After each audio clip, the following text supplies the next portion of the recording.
I'm Roman Yossi of the Nashville Predators. I'm Dante Fabro of the Nashville Predators. This is Philip Forsberg of the Nashville Predators. I'm Colton Sissons of the Nashville Predators. I'm Eustace Aros of the Nashville Predators. You're listening to the Renegades of Puck with Crazy Charlie. Welcome to the bunker. Welcome to the Renegades of Puck podcast. I'm your host and Captain Crazy Charlie Saunier, and before we get to the Now Half Step in hockey coverage, first, let me direct you to that home website, renegadesofpuck.com. Once you go to renegadesofpuck.com, you learn everything you need to know about the show. Once you're getting educated about the show, well, that's when you click on that merchandise tab, take you straight to our classic logo t-shirt and all of the gimmicks you've come to know and love and expect from the Renegades of Puck over the years. Socks, throw pillows, wall art, bed sets. You know it doesn't make a difference to us. We've slapped our logo on it. The easiest way to say it is that we've sold out so that you can buy in. Still time to pick up some gimmicks for Christmas presents. Please do so. Social media is how you can jump in the trenches with this independent and unaffiliated hockey operation known as the Renegades of Puck. You can find us on Facebook. You can find us on Instagram. You can find us on Threads. That's our newest account. We're trying to build that one up. You can still find us hanging out on X from time to time, but it's all bad news over there. Seems like it anyway. Also, you can support the show by going to YouTube and subscribing to our YouTube channel. Please turn on those notifications. Check out the latest content from the Renegades of Puck. We are always releasing something over there on our YouTube channel, so make sure you check back, check off, and let the Renegades in your life know about it. People are looking for honest, no-filtered hockey coverage, and you can find it right there on our YouTube page. Please, you can also support the show financially. I'm pointing to that corner of the desk because that's where the tip jar is, the swear jar, and whatever other kind of jar it needs to be. But it's got a QR code on it that takes you to Venmo. You can just go to Venmo and search out Renegades of Puck. Every single dollar goes a long way to helping us here in the trenches, building up a little bit of a hockey scholarship for a player for next season, and also doing some equipment operation changes behind the scenes. So please continue supporting the show financially by scanning that QR code right over there. Now, right over in this upper corner, it's time for the No Half Step in hockey coverage, so let me deliver the goods. It's time for operation number 937. That is right. It's time for show number 937. And at this moment in hockey history, the Nashville Predators currently find themselves in 7th place in the Central Division after 26 games skated this season. They have a record of 7-13-6. Only 20 points. That has them 18 points out of first place, 12 points out of an automatic qualifying slot. We'll update the whole Central in a moment, but let's continue on with the Preds season. 2-7-4 on the road this season. That's where their next game will take place. We'll be in Montreal. It'll be later on today. 68 goals for, 82 goals against, goal differential minus 22. Bad. Central Division update. The Minnesota Wild have wrestled first place away from the Winnipeg Jets with 38 points. Winnipeg is in second place with 36 points. Dallas Stars in third, and the final playoff qualifying position for the Central Division, 32 points. Then you'll find the chase pack of the Colorado Avalanche with 28, the St. Louis Blues with 26, the Utah Hockey Club with 24, and those two teams that are kind of out of it, but you never know what can happen. The Nashville Predators in 7th place with 20 points. The Blackhawks in last place with 18 points. That gets you updated on the Central. Now let's talk about the Preds next week ahead. After this second night of a back-to-back, last night Toronto, tonight Montreal, Saturday in Ottawa, Tuesday back home for another one-night homestand against the Calgary Flames, and then on the road on the 12th of December at Dallas, the 14th at Colorado. Back home December 17th to face off against the New York Rangers. That's an original 6 team. This is also an original 6 team matchup. The Nashville Predators will face off against the Montreal Canadiens one more time this season. It will take place on April the 6th at Bridgestone Arena. Now, the Montreal Canadiens, maybe you haven't been paying much attention to what's going on in the Eastern Conference, so let me update you on how their season's going. 9-13-3, 21 points. Still one better than the Preds, but they are 8th in the Atlantic Division right now. On home ice, 6-5-2, which means 6 of their 9 wins have come on the home rink. 70 goals for, 94 goals against, the goal differential of minus 24, very similar to the Nashville Predators. In their most recent stretch of 5, back on November the 26th, was a 3-2 overtime loss versus Utah, following that up the next night with a 4-3 overtime win at the Columbus Blue Jackets. On the 30th of November, a 4-3 loss at the New York Rangers, then a 6-3 loss to open the month of December at the Boston Bruins, and most recently getting to come back home finally on the 3rd of December and taking a 2-1 overtime win versus the New York Islanders. Montebo, 30 out of 31, picks up the victory for the Montreal Canadiens. Getting into this particular game matchup, where the teams stand at this moment in the season, well, let's just say this is a comparable matchup, and the Nashville Predators have not been playing such good hockey as of late, so maybe a comparable statistical matchup will lead to a better competition by the Predators tonight. Let's tell you what I'm talking about here. In the goals for category, the Predators 2.31. They are 32nd overall in the NHL. That is dead last. They have had 4 consecutive games with 2 goals scored. The Montreal Canadiens, not much better, but better. 2.80 goals per game is 23rd overall in the NHL. In the goals against category, the Preds giving up 3.15 per game is 26th. Montreal, though, giving up 3.72. That is 30th in the NHL. That could allow for some opening for the Predators there. Shots on goal category, Preds at 29.2 is 14th. Highly shocked to see this one. The Montreal at 24.1 shots on goal per game. That is 32nd and last in the NHL. And the shots against category teams, very comparable. 29.8 for Montreal, 23rd. 29.9 for Nashville is 24th. In the special teams, the power play is also very comparable. 20.3% conversion rate for the Predators is 17th in the league. 16 conversions on 79 power play opportunities. Montreal's power play is converting at 21.5%, 2 ticks up from the Preds at 15th. 17 conversions, that's one more than Nashville. 79 opportunities, same exact amount. On the penalty kill, the Preds PK has been giving up more as of late, but still ranked first in the league by kill percentage at 88.2%. They have now given up 10 power play goals on the season. The Montreal Canadiens are killing off 82.6%, which is the 7th best penalty kill in the league, and they've given up 15 power play goals against. That's a highly unusual statistical matchup right there. In this particular metric, you have a team in 7th place in Nashville in their division and a team in 8th place in their division, respectively, but their power plays league-wise are rated 1st and 7th. It's just a highly impressive, notable statistical metric for both of these teams. So the Predators have 1 metric in the top 10. It's a penalty kill. Montreal Canadiens have 0. That's one of the worst matchups we've seen statistically in quite some time. Statistics of the top 5 scoring leaders for each of these teams. Again, more comparable things here. I'll start with the home team, Montreal Canadiens, on this side of the ledger. Suzuki, he's got 10 goals and 16 assists for 26 total points. That would also lead the Nashville Predators. Caulfield at 16 goals and 7 assists for 23 points would also, again, be tied for the team lead with the Nashville Predators.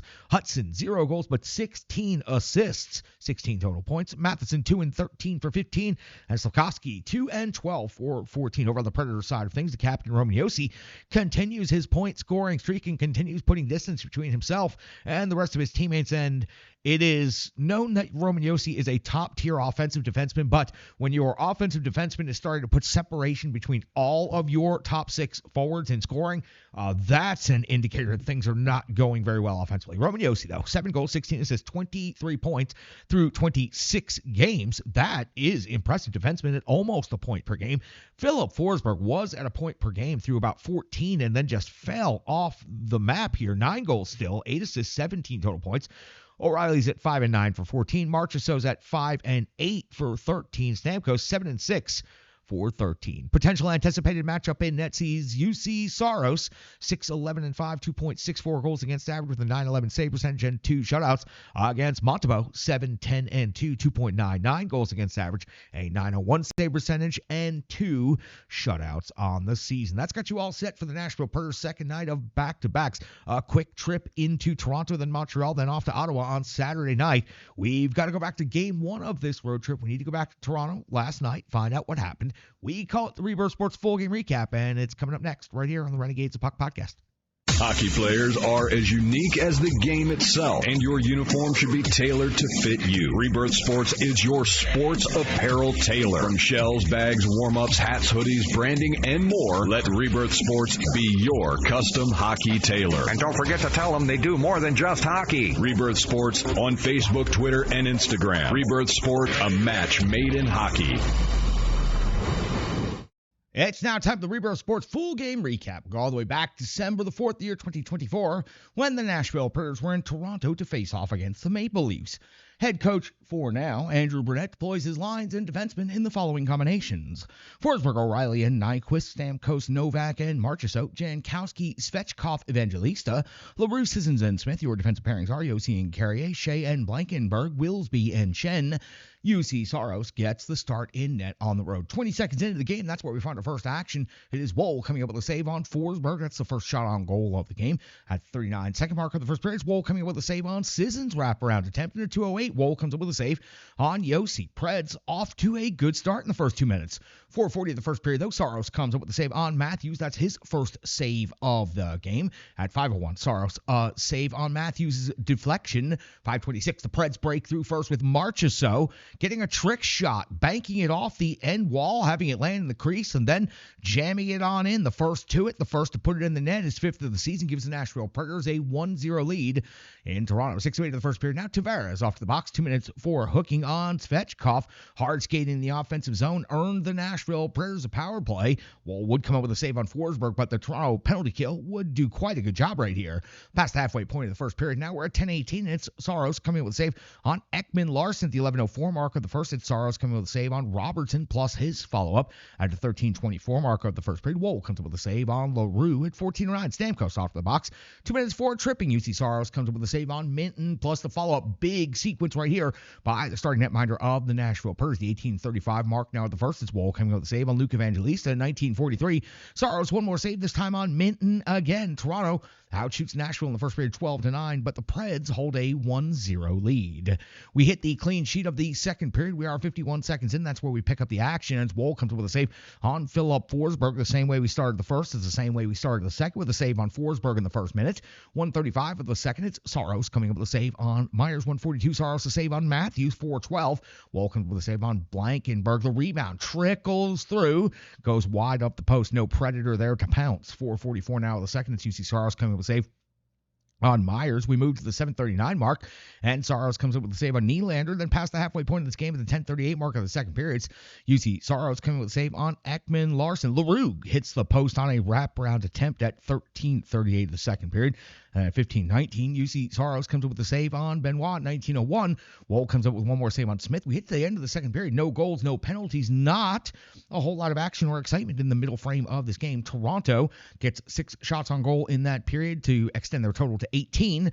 The Nashville Predators only generate 3 total shots on net in the second period and go from 9 at the end of the first period to 12, only 12 shots at the end of the second period. But the Preds still lead 1-0 after 2 periods. We hit the beginning of the third period now on the clean sheet. It's 31 seconds in, and it's Matthews changing the course of this game. His 7th of the goal comes from the low slot redirect of Marner's feed from the corner. That ties the game up at 1 apiece, but he's not done because at 2:29 of the third period, it's Matthews coming up with his 2nd goal of the period, his 8th goal of the season, as he abuses Nyquist, puts the puck through Nyquist, skates, picks it back up, goes to rip a shot, but it ends up trickling off of his stick right on through the 5 holes. Again, Preds goaltending's been victimized by that exact thing a couple of times as late. That puts Toronto on top 2-1. But at 2:42, Benoit off the box. 2 minutes for tripping. The Preds about to get an opportunity on the power play, but almost immediately Stamkos picks up a penalty also for tripping. That creates a 4-on-4 for 1 minute and 32 seconds. Marchessault then picks up a 2-minute penalty for tripping, and this is going to create a 5-on-3 for 28 seconds, and you don't need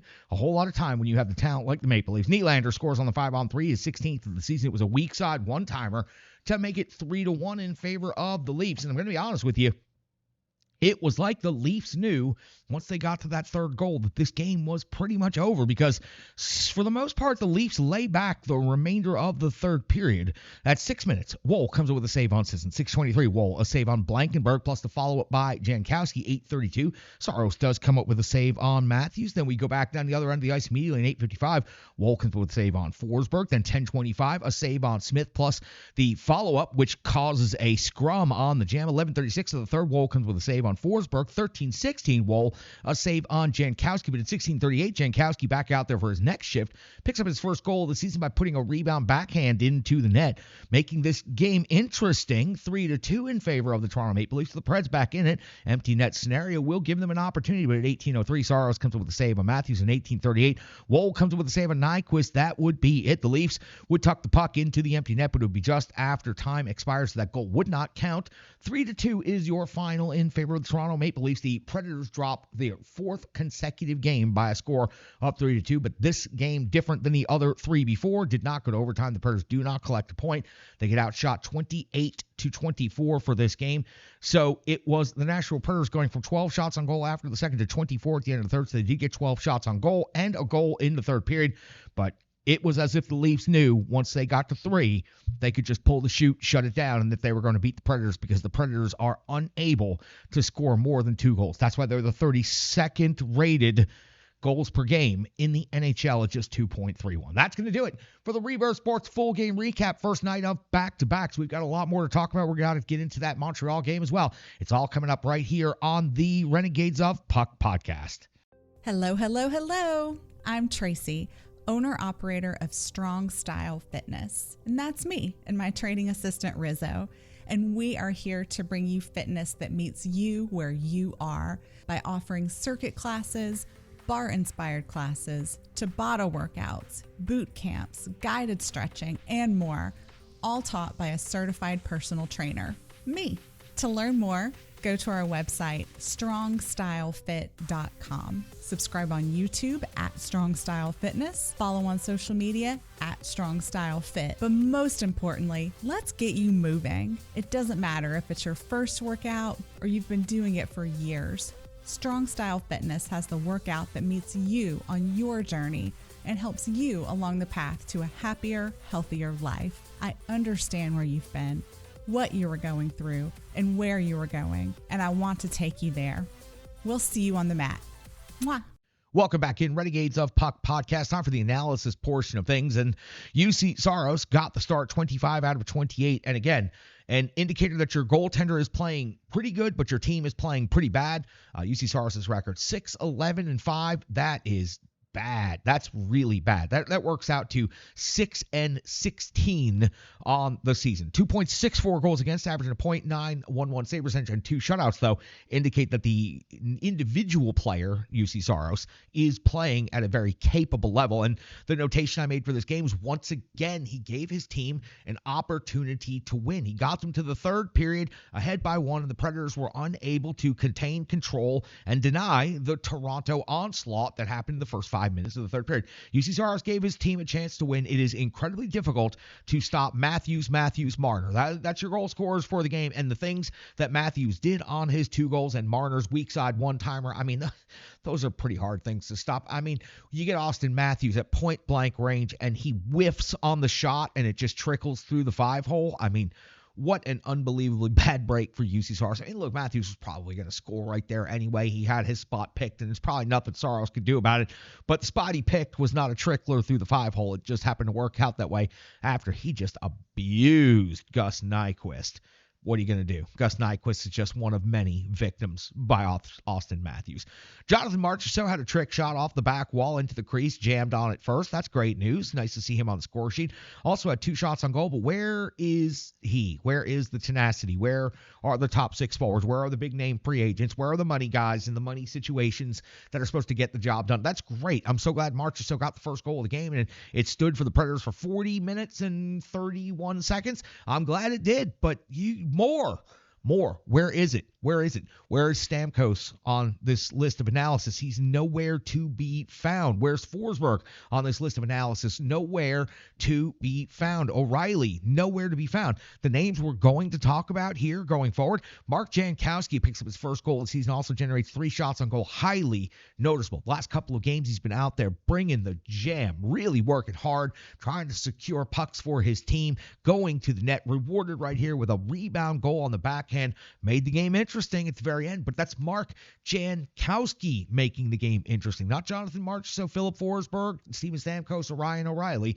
Add Gus Nyquist to that as well. He's a part of the top 6 and needs to be producing at a higher level. And Tommy Novak, I didn't even mention his name because where in the hell is Tommy Novak? I used to say all he does is make plays, but now I would just like to see him make a play at this point. Cole Smith is the next player I'm going to talk about. Had an assist. He had 3 shots on goal. He had a hit. He was noticeable on the penalty kill. He was out there working hard for his team. How is it that it's Jankowski, Smith, and LaRue that are the 3 forwards that we're talking about most right here in the analysis portion of things? LaRue with 4 hits, being a little shit disturber out there. He's gaining more confidence every game. He's getting in people's faces, and he finally got a chance to step up and play with some of the other better players on the team, supposedly better players. But the names we're talking about, Jankowski, Jankowski, Cole Smith, Zach LaRue. These cannot be the names of the forwards in analysis game after game after game. What, is Colton Sissons going to be on the list after this next game? Are we going to be talking about Svechkov, Evangelista?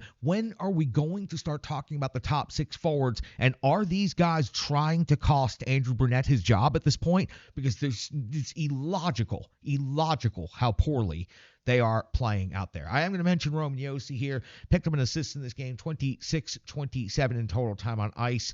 He had 23 points on the season. He's on one hell of a tear right now. And if anyone else on the team could get going offensively, the captain Roman Josi's streak right now would seem a whole lot more fun and a whole lot more impressive. We're really not spending a lot of time talking about what he is getting done out there. But he also came back after blocking a heavy slap shot in this game. Scary moment for anytime Roman Josi goes off the ice and looks to be hampered by anything. It's a scary moment for the fan base. But he came back, finished the game just fine, picks up an assist in this one, and finishes out with 26-27 in total time on ice. What do you say we hear from our good friends at Stripe Digital Solutions? Then we come back, we get in the good cold hard numbers known as the box score. We close this thing out. After all, back-to-back, quick turnaround, early starts both nights over in the Eastern Conference. We got to get you all set up and ready for it. We're doing it right here on the Renegades of Puck podcast. The digital environment can be quite intimidating, time-consuming, and cumbersome, especially with all those other areas that need attention at your business. And that's why Stripe Digital Solutions is here to help. I know, because that's exactly what Stripe Digital Solutions did for me and the Renegades of Puck. From designing my home website and helping me create my merchandise to special event posters, brand building, and social media management. But it's not just that, it's so much more. Stripe Digital Solutions has helped me every step of the way. From startup to full-time operation, Stripe Digital Solutions has been there to assist and advise every single step of the journey. In today's fast-paced world, the path to success is having a strong digital partner, and nobody is better in the trenches than Brandy and Stripe Digital Solutions. Get the solution before it's even a problem with Stripe Digital Solutions. Welcome back in. Let's get into the box score. Your goal scorers for the Nashville Predators. Marchessault picks up the first one on the jam. Jankowski on the rebound. Your assists in this game go to Cole Smith, Alex Carey, and Roman Josi. When it comes to the shots on goal category, Philip Forsberg led the way with 5, but all ineffective. Mark Jankowski had 3, one of those going in the net. Cole Smith had 3, also highly noticeable in this game. In the block shots category, 3 was the lead for Tommy Novak. There's Tommy Novak, finally getting something done. Your number 2 center leading the team in block shots. Gus Nyquist had 2, and Roman Josi also had 2 block shots. And it comes to hits, the physical component of the game. Luke Shen led the way with 5, LaRue with 4. Willsby contributed with 2, but not nearly enough physical play from the Nashville Predators in this game. Only 15 total hits in the full 60 minutes played. Your time on ice leaders in the first night of back-to-backs. Phil Forsberg might be a little burned by this one. 1957. Got to watch his minutes tonight. 1835. Gus Nyquist, 1650. Big drop-off there to Ryan O'Reilly. So other than Forsberg and Nyquist, all of the other forwards played a reasonable amount of time in the first night of back-to-backs, including Evangelista getting 12:41, Jankowski 12:37, and LaRue also getting 13:09. So good to see the third and fourth line skaters actually getting more than 10 minutes in this game. But it was all because it was the first night of back-to-backs. 26-27, Roman Josi, total time on ice leader for the team. 21-23 for Alex Carey. So what I meant by that comment right there before moving on was this isn't necessarily a reward for the young players that are working harder. This is more of a product of the schedule. It just happened to be the first night of back-to-back, so the coaching staff is trying to give the third and fourth liners more time. The third and fourth liners need more time. We're coming to that, though. The power play time on ice leaders. The power play for this game, 0-for-2 for Nashville, 205 for Philip Forsberg, 205 for Marchessault, also for Steven Stamkos and Roman Josi. The PK, 2-for-3. They gave up 1 on the 5-on-3. Pretty hard to stop the Toronto Maple Leafs on the 5-on-3 power play. The penalty kill time on ice leaders, 241 overall for Brady Shea, 221 for Colton Sissons, 205 for Cole Smith. Your netminder in this game was UC Saros, 125 out of 28. Gave up 3 goals against an 8.93 in-game save percentage, 23 even strength save, 2 power play saves, 0 shorthanded saves. Gave his team a chance to win, but he can't do it all by himself. Other things falling out of the box score mentioned: the power play was 0-for-2, the PK 2-for-3, and there was a 5-on-3 goal against. Face-off winning percentage, good job in this one by the Preds, 57.1%. Only 13 block shots, only 15 hits, only 3 takeaways. The Predators not playing the game at a highly elevated, aggressive level that hockey needs to be played at. And 16 giveaways. Again, sloppy as hell with the puck, but that's what the Nashville Predators are. They're a sloppy team that's in 7th place, that has 0 offense and cannot get the job done. And you know what? It was a great road game until it wasn't. You know what I mean? Like, for 40 minutes, the Predators hung right in there, but you could tell when they only got 3 shots on goal in the second period that the third period was going to be a barnstorm by the Toronto Maple Leafs. And the strangest thing of all to see was that the Maple Leafs knew. They had absolute certainty once that third goal went in that they were going to win the game and that they were going to finish the game easily with those 3 goals and pick up 2 points. They took their foot off the gas and allowed the Predators to have something like 8 of the last 9 shots on goal in the game, and the Predators did make it a 1-goal game, but honestly, were they ever a threat to even tie it? No, when they got to the 6-on-5 opportunity, they couldn't do anything with it. Toronto should have got the empty net goal. They were just 1/10 of a second too slow on it before picking up that last one. But for the Nashville Predators, look, things are about to happen. Tonight's game in Montreal is against a statistically and standings-wise very comparable team. If they don't come away with 2 points in Montreal and possibly in Ottawa, there's going to be movement. We're talking about games 27 and 28 coming up next. This is not Andrew Brunette's fault exclusively. The general manager brought in players that were supposed to be proven winners and handed them over to the head coach. The head coach has deployed them as the positions that they're supposed to be deployed in, top 6 minutes, power play time, all these things. They are underperforming at a historical level. The Predators as a franchise are underperforming at this moment of the season at a historical level, and something has to break. And unfortunately, the GM, who is very well liked and known here, is probably not on the hot seat in any way, even though the decision to hire this head coach, Andrew Brunette, the decision to sign all of those long-term contracts, and the decision to sign those particular free agents and hype them up to a point that raised expectations way too high. I mean, nobody expected the Predators to be in 7th place. But, you know, talking about how the Predators were all in it to win it going into this season, I have yet to see an example of all in it to win it. You can point to their one signature win of the season, the Winnipeg game, but now that we have enough data, sample size after that, we realize that was Winnipeg on the second night of back-to-backs, and they didn't have their best stuff, and the Nashville Predators caught them at a good, opportune moment. What have the Predators done since then? The Winnipeg Jets have gone right back to continuing to be tops of the division, but the Nashville Predators have continued losing games, and losing games badly. Something's going to change. Something's going to break. And unfortunately, it's usually the head coach is the first one to go. Can the Predators turn their season around if Andrew Brunette gets fired at the end of this week? I don't know. I don't know what it's going to take to get them going in the right direction. We've all been studying it, analyzing it, breaking it down minute to minute, second to second, shift by shift, trying to figure out where the change needs to come from. You can shift the D pairs all you want. You can keep moving these forwards around all you want. But I think the only step left is to take away some ice time to get them all riled up and pissed off, maybe put Steven Stamkos on the 4th line for a game. Look, it doesn't make any sense, but nothing happening with the Predators makes sense. And Andrew Brunette's about to lose his job because that's the only thing professional sports teams know how to do when the team is not performing well, regardless of what the coach says, does, or it doesn't make a difference. Andrew Brunette's about to be fired. I don't know if that means it's finally time for Carl Taylor to get his opportunity to come to the NHL with the Predators. I would be just fine with that. But I do think, without a doubt, without success in the next couple of games, that Andrew Brunette will not make it to the end of this calendar year as the Nashville Predators head coach. So that's going to do it for Operation Number 937. Man, I didn't think we'd be talking about a coaching change by game 26 of the season, but it is realistically something that could happen and could happen very quickly because the number of large contracts, the amount of no movement, the GM probably not going anywhere because of his favoritism amongst the president, the upper brass, the upper management.